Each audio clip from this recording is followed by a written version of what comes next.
Aujourd'hui, nous allons nous demander « Et si le Titanic n'avait pas coulé ?»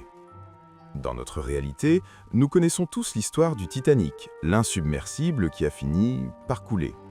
Mais il aurait pu en être autrement. Si le capitaine avait été plus alerte, avait pu réagir plus tôt, comment cela aurait-il pu changer l'histoire jusqu'à aujourd'hui? Si le Titanic était arrivé à bon port, l'histoire du XXe siècle aurait été totalement réécrite. Et non, Jack et Rose n'auraient probablement pas eu leur moment de gloire. Mais plus important encore, 3 hommes qui devaient mourir ce soir-là ont survécu. Et leur survie va empêcher la création de l'économie moderne telle qu'on la connaît, et l'histoire du XXe siècle aurait été totalement réécrite. 14 avril 1912, 23h40. Le veilleur Frederick Fleet aperçoit l'iceberg. Mais cette fois, le premier officier Murdoch ordonne la manœuvre 5 secondes plus tôt. Le Titanic frôle la glace.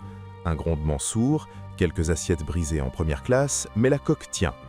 3 jours plus tard, le 17 avril 1912, le paquebot des rêves passe devant la Statue de la Liberté sous les acclamations de milliers de New-Yorkais. Commençons par ce que tout le monde veut savoir. Que devient le couple star? Dès le débarquement à New York, la bulle éclate. Rose a tourné le dos à sa famille et à sa fortune. Elle est déshéritée. Elle se retrouve seule avec Jack, un artiste sans le sou, dans le Brooklyn crasseux de 1912. Sans l'adrénaline de la survie, leur amour passionnel se heurte à la misère. Jack peine à vendre ses dessins, Rose doit travailler en usine pour survivre. L'histoire ne finit pas par une mort tragique et romantique, mais par une séparation lente et amère quelques années plus tard.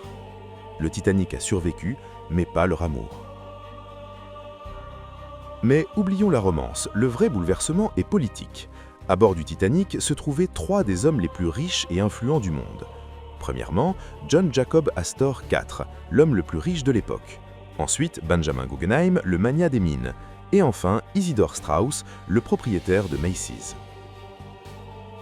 Une théorie historique tenace affirme que ces 3 hommes étaient les principaux opposants à la création de la Réserve fédérale américaine, la Fed, un projet poussé par leur rival JP Morgan, qui, étrangement, a annulé son voyage sur le Titanic à la dernière minute. Dans notre réalité, il meurt, la voie est libre, la Fed est créée en 1913. Dans cette réalité, ils débarquent vivants, et ils sont furieux. Forts de leur influence combinée, Astor, Guggenheim et Strauss lancent une offensive médiatique et politique contre le projet de banque centrale.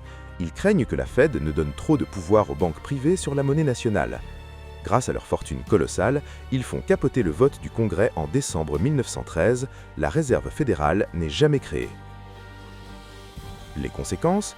Sans la Fed pour imprimer de l'argent massivement, les États-Unis ne peuvent pas financer aussi facilement leur entrée dans la Première Guerre mondiale en 1917. Le conflit en Europe s'enlise ou se termine par une trêve négociée faute de renforts américains massifs. L'Allemagne ne sort pas humiliée et ruinée par le traité de Versailles, Hitler ne trouve peut-être jamais le terreau fertile pour sa montée au pouvoir et la Deuxième Guerre mondiale telle qu'on la connaît n'aurait jamais eu lieu. Finalement, le Titanic, devenu un vieux paquebot démodé, finit sa carrière comme navire de transport de troupes ou comme musée flottant. Il n'est pas une légende tragique, juste un gros bateau, le plus gros de son époque. Mais le monde autour de lui est méconnaissable. Pas de Fed, peut-être pas de crise de 1929 telle qu'on l'a connue, et une Deuxième Guerre mondiale totalement différente.